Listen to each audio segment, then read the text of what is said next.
Samochody francuskie rzadko kiedy kojarzą się z segmentem premium. Jedynie marka, jaką jest Citroën i marka DS, którą Citroën wytworzył, faktycznie produkuje jakoś aspirujące samochody do segmentu premium. Ale samochody resztę, takie jak Peugeot czy Renault, rzadko kiedy występowały oczywiście w segmencie premium. Ale Renault postanowiło, a jednak spróbujemy. I tak oto Was zapraszam na test koreańsko-francuskiego samochodu premium, czyli Renault Koleosa.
Chwila, moment, ale oczywiście nie zapomnij o subskrypcji kanału Motookiem, bo to dzięki Waszym subskrypcjom i tym czerwonym przycisk, który musi stać się oczywiście szary, to właśnie możemy Wam pokazywać takie ciekawe samochody oraz takie samochody, jakie Wy chcecie oczywiście oglądać. Więc co? Dzięki serdecznie za subskrypcję, lecimy dalej z materiałem.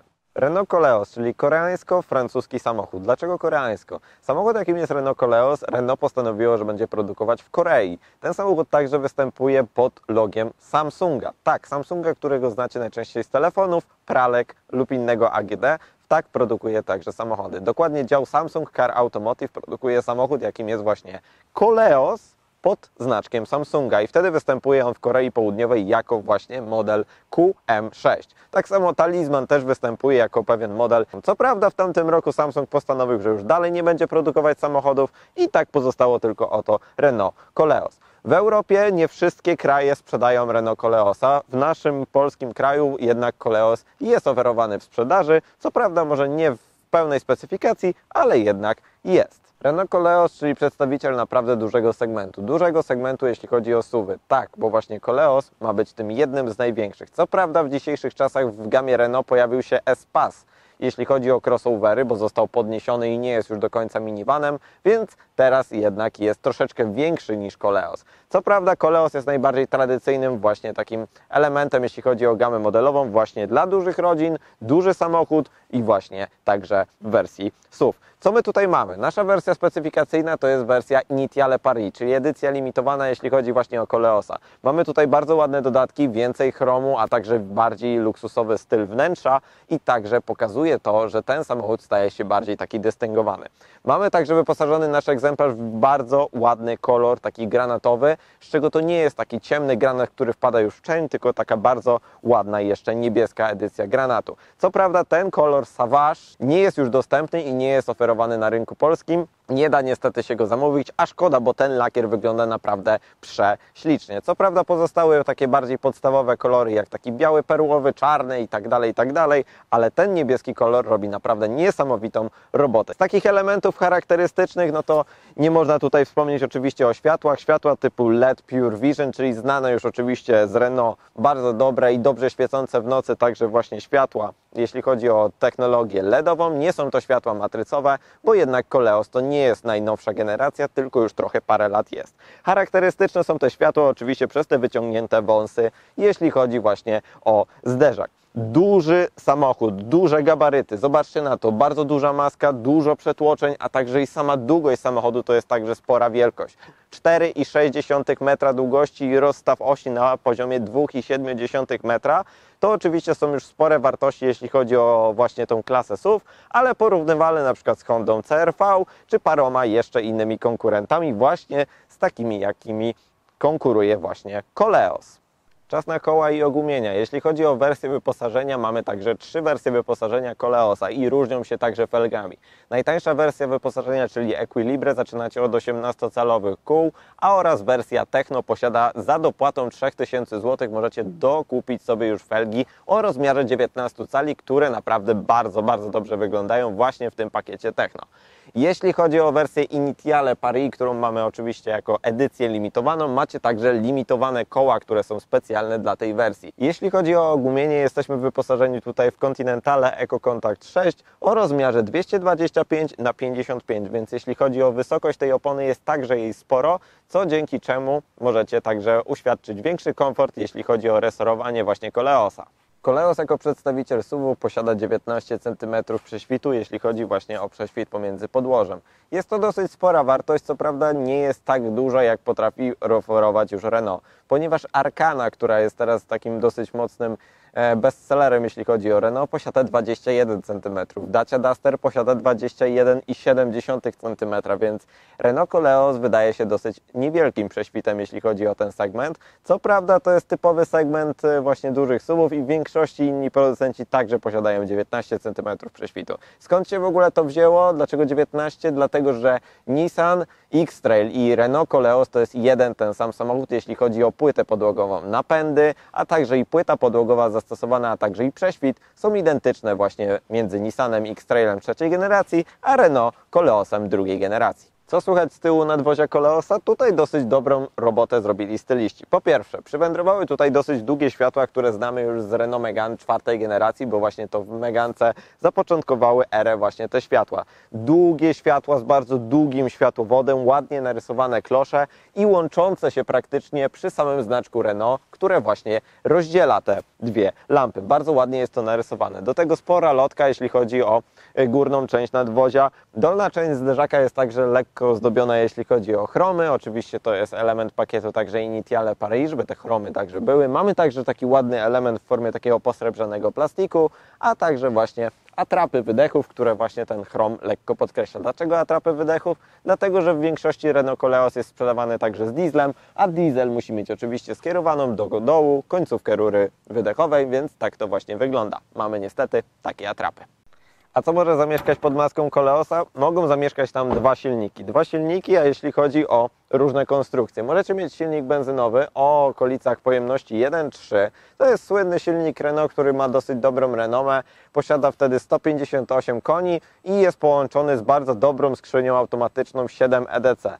Co prawda 158 koni przy masie Koleosa, bo jednak Koleos waży swoje, bo waży prawie tonę 850 kg, to nie jest mało, to jest dosyć niewielka moc, jeśli chodzi o ten silnik, no i tylko 1.3 pojemności na tak duży samochód, to jest troszeczkę mały śmiech na sali.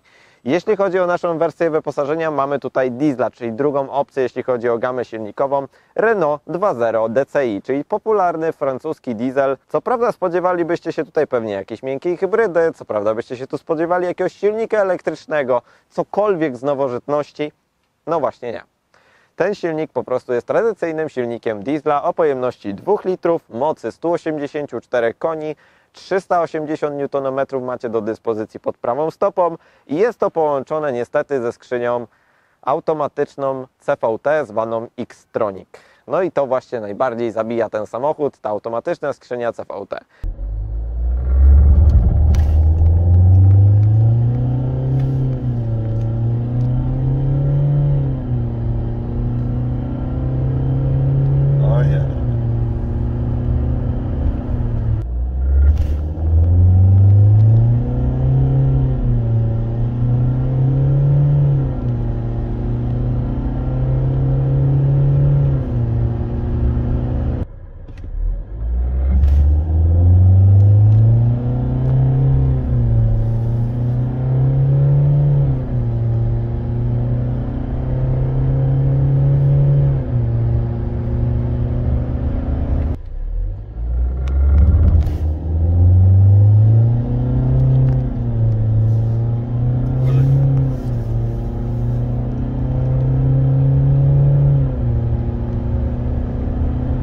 Przyspieszenie do setki 10,2 chyba podaje dokładnie katalog. Co prawda nam się nie udało uzyskać tak dobrego wyniku, bo ten samochód po prostu przez tą skrzynię jest dosyć wolny. Co prawda, jeśli chodzi o tą jednostkę, warto to pochwalić, że jednostka jest naprawdę oszczędna, bo potrafi spalić od 6,5 litra po 8 litrów właśnie czarnego złota, jeśli chodzi właśnie o diesla. Jak już Wam wspomniałem o spalaniu Koleosa, to warto także wspomnieć o zbiorniku paliwa. W wersji z dieslem macie 60 litrów pojemności paliwa, jeśli chodzi właśnie o diesla. To jest naprawdę dosyć dobra wartość, bo jesteście w stanie przejechać na baku okolice 800-900 km przy właśnie spalaniu okolic 7 litrów. Oczywiście jak to chodzi o nowego diesla, nie uniknięto tutaj kompletnie systemu AdBlue, więc w pewnym momencie także będziecie musieli zajechać na stację po dodatek AdBlue, czyli mocznik, który pozwala oczywiście lepiej oczyszczać Waszego diesla.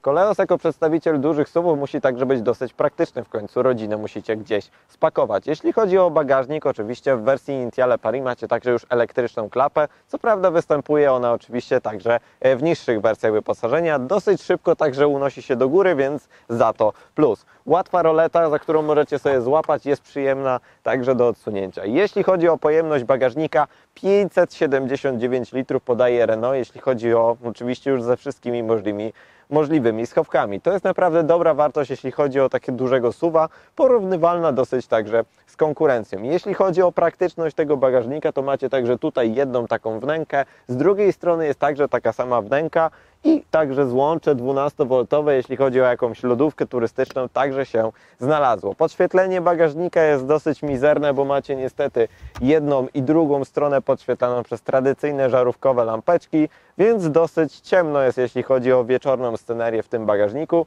Warto także zaznaczyć, że nasz egzemplarz po 25 000 kilometrów zrobionych przez dziennikarzy dosyć już wygląda na zmęczony, w szczególności tutaj przez uchwyt do podnoszenia podwójnej. Pod spodem macie już także parę miejsc, jeśli chodzi o trójkąt, gaśnicę, takie elementy możecie sobie tutaj pochować, a jeśli chodzi o podwójną i jeszcze dalej podłogę, możecie sobie tutaj to wszystko podnieść i tutaj zmieściło się dojazdowe koło, jeśli chodzi o naszego Koleosa i system nagłośnienia Bose. 1650 litrów macie także możliwość uzyskania po złożeniu oczywiście oparć tylnych rzędu siedzeń, więc to jest naprawdę dosyć dobra forma.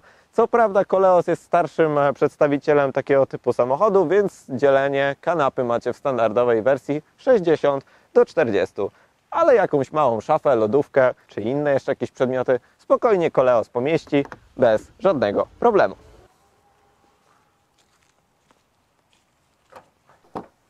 Przestrzeni na pewno Wam także nie zabraknie, jeśli chodzi o tylny rząd siedzeń. Tutaj naprawdę macie dosyć dużo przestrzeni. Przestrzeni na nogi jest po prostu ogrom. Przestrzeni nad głową, nawet z naszym akcesoryjnym, panoramicznym dachem za okolice 5000 zł, który zobaczcie jak jest gruby, tu jest dobre 6 czy 7 cm, jeśli chodzi o przestrzeń jest zabierane, ale nie zmienia to faktu, że nawet wysoka osoba, taka 1,90 m, jest w stanie tutaj naprawdę komfortowo usiąść. Miejsca na nogi jest dużo, miejsca nad głową jest także sporo, a także moje kolana nie wiszą w powietrzu, tylko spokojnie mogę sobie tutaj oprzeć i naprawdę długie trasy w tym samochodzie są naprawdę wygodne. Macie także dwustopniową regulację, jeśli chodzi o te tylne oparcie. Możecie mieć bardziej położone lub tak jak wcześniej było bardziej wypionowane, więc to naprawdę duży plus. Jeśli chodzi o udogodnienia, to macie tak, podłokietnik, który wyciągacie i macie tutaj dwa kapitańskie duże cup holdery właśnie na Waszą kawę, herbatę czy cokolwiek. Tutaj naprawdę jest dużo miejsca. Ten podłokietnik jest także dosyć szeroki, więc spokojnie możecie sobie z niego korzystać w dwie osoby. Co prawda ma dosyć nietypowe sterowanie, jeśli chodzi o podgrzewane fotele, bo takie wersji Intiale Paris się znajdują. Dwustopniowe podgrzewanie foteli, jeśli chodzi, jest umiejscowione w takim nietypowym miejscu, więc jeśli przewozicie 5 pasażerów, to niestety możecie kompletnie zapomnieć o używaniu tych podgrzewanych dwuskrajniowo foteli. Więc to jest pewien plus. Nawiewy także się znalazły na środku, dwa złącza USB, siateczki, i to praktycznie tyle, jeśli chodzi o jakiekolwiek udogodnienia. Pozostaje nam tylko jeszcze, jeśli chodzi o drzwi, macie także spore miejsce na spokojnie butelkę półlitrową. Tu nie będzie z tym żadnego właśnie problemu. Więc co? Przestrzeni dużo, naprawdę tu jest wygodnie i naprawdę konkurencja ma czego się uczyć właśnie od Koleosa. Warto także zwrócić uwagę na pewno na drzwi, które otwierają się według katalogu 90 stopni. Według nas okolice 85 stopni, ale nie zmienia to faktu, że możecie tutaj dzieciaki naprawdę wygodnie zapiąć w foteliki. Dużym plusem Koleosa na pewno są fotele. Fotele w wersji Intiale Paris oczywiście są wykończone w pełni w formie skóry i to jest skóra naprawdę sporej i także wysokiej jakości, bo czuć to po pierwsze po zapachu, a także i po miękkości tych foteli. Naprawdę dosyć dobra skóra, jeśli chodzi o poszycie tego fotela, a także zobaczcie na stylizację w ogóle tej skóry. Te rąby, które są tutaj oczywiście ładnie połączone także z tą pikowaną skórą, która także jest wentylowana oraz podgrzewana, to jest naprawdę spory dosyć plus. Ja Wam pokażę, jeśli chodzi o praktyczność także tego fotela. Po pierwsze macie oczywiście ustawienie tego fotela elektrycznie. Posiada jeszcze także oczywiście do zapisania dwie ustawienia, jeśli chodzi o system multimedialny, ale to, co mi się najbardziej podoba, to jest oczywiście wysuwane miejsce na Wasze uda. Możecie wydłużyć sobie fotel i tak jak widzicie, naprawdę komfortowa pozycja, bo Wasze uda nie wiszą w powietrzu. Możecie sobie naprawdę komfortowo jeździć w tym samochodzie. Kolejnym dodatkiem komfortowym w samochodzie jest na pewno ten zagłówek, który możecie sobie regulować, tak żeby Wam było oczywiście wygodnie, włącznie z tymi takimi uszami, skrzelami, czy tymi skrzydełkami, które są tutaj w tym zagłówku, więc podczas dłuższej jazdy możecie troszeczkę poczuć się tak, jakbyście mieli taką przyjemną poduszkę właśnie pod głową. Lewy fotel, prawy fotel oraz tylne fotele naprawdę są dużym plusem, jeśli chodzi o Koleosa, jeśli chodzi o ich wygodę i także komfort podróżowania właśnie na dłuższych trasach. Dach panoramiczny to jest na pewno duży plus w Koleosie. 5000 dopłaty, a także spora wysokość jego wynika także z tego, że okno panoramiczne otwiera się do środka, do wewnątrz jakby dachu, a nie wyciąga się na zewnątrz, tak jak w większości samochodów. Właśnie stąd tutaj wychodzi ta wysokość, którą jednak to panoramiczne okno zabiera. Ale nie zmienia to faktu, że to jest fajny dodatek, który warto sobie zamówić wtedy, kiedy chcecie skorzystać także właśnie z takiej wiosennej pogody, czy właśnie bardziej już jesiennej, bo to robi naprawdę fajny klimat. Co mamy tutaj we wnętrzu? Jeśli chodzi o Renault Koleosa, miało być premium i faktycznie także w miarę jest, bo jeśli chodzi o materiały, to naprawdę tutaj nie ma co narzekać. Boczki drzwi są także przyjemnie w miarę miękkie. Tu jest jakieś lekkie obszycie. Może to nie jest idealnie miękki plastik, ale ugina się jednak trochę pod palcami. Tu mamy obszycie skórą. Mamy także ładne rączki skórzane, które też dosyć to wszystko ładnie tutaj akcentują. Boczki, dekory, które tutaj są. Oczywiście to nie jest drewno, tylko to jest plastikowe drewno, ale ładnie jest także oczywiście tutaj dostawione aluminium. Naprawdę to wszystko dobrze jest i dobrze wygląda. Jeśli chodzi o spasowanie, to naprawdę jak na Renault nie jest źle. Bywały Renault, które naprawdę wszystko skrzypiało i piszczało. Tutaj też troszeczkę skrzypi, ale tylko podłokietnik podczas niektórych nierówności. Podnieś łokieć. I skóry potrafią wydawać specyficzne dźwięki, jeśli chodzi o właśnie o nierówności, takie lekkie po prostu skrzeczenia. Co mamy, jeśli chodzi o przed oczami kierowcy? Mamy także wyświetlacz, który był już stosowany w Talismanie. W nowych Renault już troszeczkę inne są te wyświetlacze. Tutaj mamy tradycyjny wyświetlacz właśnie z Talismana. Po lewej stronie mamy temperaturę wody, po prawej stronie mamy oczywiście stan naszego paliwa i komputerem pokładowym sterujemy sobie po prawej stronie na kierownicy i tu nam się wyświetlają po prostu wszystkie możliwe oczywiście parametry. Po lewej stronie na kierownicy mamy także tempomat aktywny, który jest zastosowany w tym samochodzie i to jest jego także plus. Jeśli chodzi o kierownicę, mamy tutaj oczywiście ładne podkreślenie tej wersji Intiale Paris. Jest to naprawdę przyjemna kierownica, dosyć także dobrze zrobiona, lekko spłaszczona u dołu i także właśnie tak pikowana, jeśli chodzi tutaj o te boczne części. Naprawdę dosyć dobrze to wszystko wygląda. Gorzej już niestety wygląda ten system multimedialny, który mamy także na środku. To jest Airlink pierwszej generacji. W dzisiejszych czasach już mamy trochę nowsze te Airlinki, jeśli chodzi o Renault. Tutaj jest po prostu starszej jakości system, co nie zmienia faktu, że jeśli nauczycie się jego logiki, bo troszeczkę skomplikowania jest, to nie zmienia to faktu, że po prostu dosyć dobrze działa ten system. Co prawda sterowanie klimatyzacją macie tutaj w formie pokręteł i wyświetlanej temperatury, ale dosyć szybko da się w każdym momencie tutaj tym przyciskiem dojść do klimatyzacji i ustawić sobie większość parametrów. Za to na pewno spory plus. Jeśli chodzi o system, mamy także tutaj oczywiście przewodowy Android Auto, który musicie wpiąć w Wasz telefon kablem, wyświetla zakładka Android Auto i za to duży plus, że ta wersja Linka posiada to i fajny jest także rozdzielczość tego systemu, bo mamy go bardziej w takiej formie 3:4.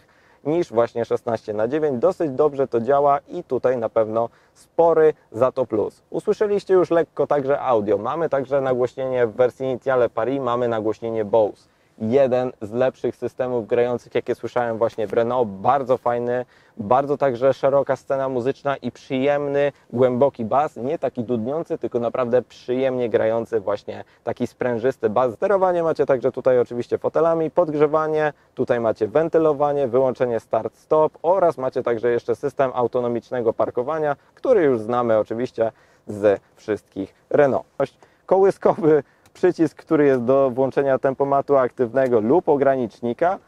Za roletką mamy 2, nawet 4 miejsca na kawę, które, co ciekawe, jest tutaj oczywiście taki przycisk, który możecie włączyć sobie wentylowanie jednego z kubeczków albo w całej tej przestrzeni. No i podłokietnik, który jest możliwy do przesunięcia do przodu, za co ogromny plus i to praktycznie tyle, jeśli chodzi o wnętrze Renault Koleosa.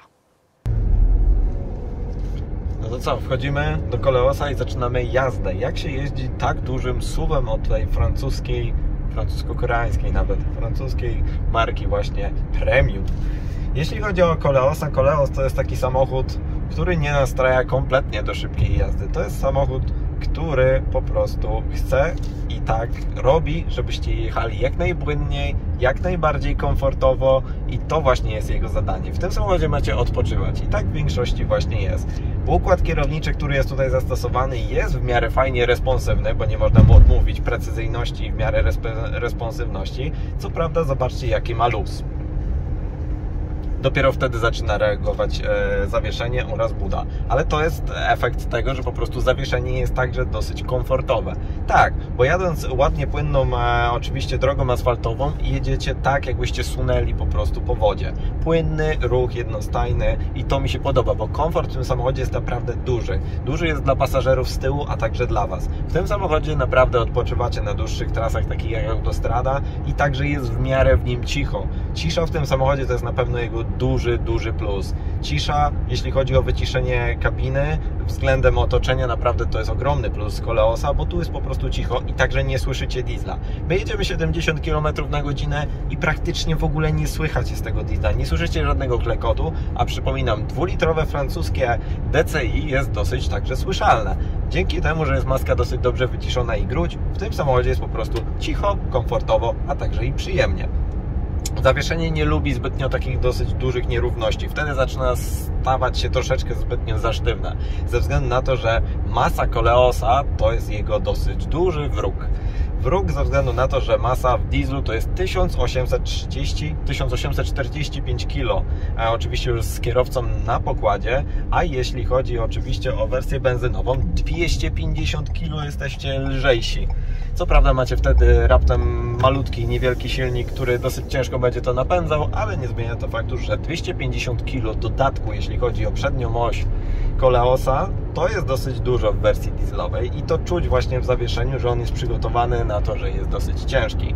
Nierówności poprzeczne, nierówności takie spowalniacze, on dosyć tego nie lubi, bo po prostu zaczyna wtedy trochę podskakiwać i dosyć nieprzyjemnie to zaczyna tłumić. No ale to jest taka mała wada. Co prawda jest po prostu niesamowicie dobrze komfortowo. Mamy parę zakrętów teraz przed nami i naprawdę, szczerze powiedziawszy, nie boję się jechać tym samochodem, bo jest precyzja w układzie kierowniczym, a także i po prostu w prowadzeniu tego samochodu, więc to na pewno na duży plus.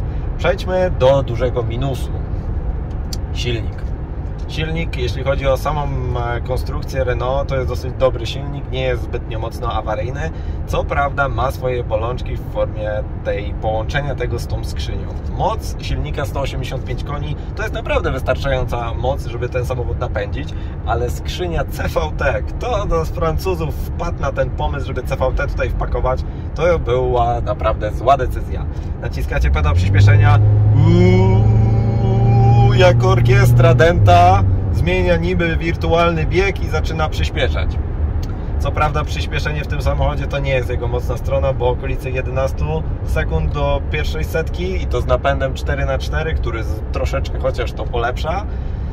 No nie ma zbytnio rewelacji, szczerze powiedziawszy, i jakby tutaj nie było po prostu skrzyni CVT, tylko był ten 7-biegowy EDC, który możecie spotkać w tym silniku 1.3, to ten samochód by się odpychał. By się odpychał tak z płucek, jak diesel zawsze lubicie. Tak jak jest to w niektórych innych markach, po prostu przebijanie na biegach tego momentu obrotowego, bo jest tutaj tego momentu naprawdę sporo, szczerze powiedziawszy, i to jest dosyć duży wróg. Spalanie 6,5 litra, jeśli chodzi o taką przyjemną jazdę 90 km na godzinę. Średnie spalanie z autostrady okolice 7,5 litra do maksymalnie 8 i w środku miasta okolice 7-7,5 litra. To naprawdę nie jest źle jak na nowoczesnego diesla, oczywiście z dotryskiem AdBlue.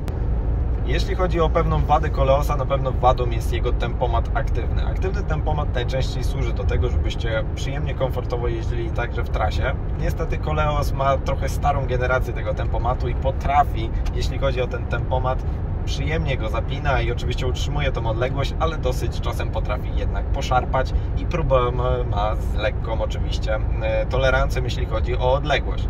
Poniżej 50 km na godzinę już kompletnie się wyłącza, więc zapomnijcie o jeździe Koleosem, jeśli chodzi o miasto na tempomacie. Żaden stop and go. Tutaj po prostu 50 km na godzinę i tempomat się dezaktywuje kompletnie i macie komunikat dźwiękowy. Koniec tempomatu, jedziecie już tylko na nodze. Jeśli chodzi o takie kolejne aspekty, dla kogo jest w ogóle ten samochód? Ten samochód jest na pewno dla osób, które poszukują komfortu, mają dużą rodzinę, chcą przewieźć tą dużą rodzinę i te bagaże, to na pewno będzie dobry wybór. Po prostu w tym samochodzie odpoczywacie i to właśnie odpoczywacie na długich dystansach, na długich kilometrach, tam gdzie też ten diesel zaczyna spalać w miarę sensowne jeszcze także ilości paliwa. I to właśnie dla takich osób, które chcą wsiąść i wysiąść z tego samochodu w punkcie A i dojechać do punktu B, to właśnie będzie idealny samochód. Nie do końca dla freaka motoryzacyjnego, bardziej dla samochód jest dla osoby, która po prostu chce mieć dobry, komfortowy i dobrze zestrojony samochód do przemieszczania sporej ilości kilometrów. Jako że Koleos bazuje oczywiście na tradycyjnym napędzie Nissana X-Traila, bo w końcu to jest ta sama płyta podłogowa co właśnie Nissan X-Trail trzeciej generacji, Koleos posiada praktycznie identyczny system 4x4, który fajnie, bo nie wymaga w żadnym stopniu jakiejkolwiek dopłaty. Napęd, który w Koleosie jest zaczerpnięty z Nissana, jest bardzo tradycyjny. Oczywiście napęd jest bardzo podobny do tego, co stosowane jest na przykład w Hondzie. Napęd, który jest cały czas praktycznie przekazywany do tylnej osi, ale jest także pewnego rodzaju sprzęgło. Sprzęgło, którym my jako użytkownicy możemy sobie oczywiście manewrować, bo mamy do tego przycisk taki jak 2WD, wtedy kiedy chcemy jeździć oczywiście tylko na przedniej osi. Mamy także 4WD Auto, czyli tryb, który samoczynnie rozdziela moc w okolicach oczywiście 50/50, maksymalnie jest w stanie przełożyć, jeśli chodzi właśnie o napęd 4x4 pomiędzy tylną i przednią osią, oraz mamy także tryb zblokowany, czyli 4WD Lock, który zapina takim elektromagnesem w tylnym dyferencjale specjalne sprzęgło, które wtedy dystrybuuje w całym momencie obrotowym 50/50 pomiędzy przodem a tyłem, więc macie wtedy naprawdę już taki prawdziwy, stały, terenowy napęd. Moi drodzy, jako że Koleos bazuje także właśnie na Nissanie X-Trailu, czyli samochodzie, który już jest z ambicji troszeczkę bardziej terenowy. I tak Koleos także przejął te terenowe aspekty. I sprawdzimy to na naszej lekkiej próbie terenowej, jak ten słynny napęd X-Traila sprawdza się właśnie w naszym Renault Koleosie.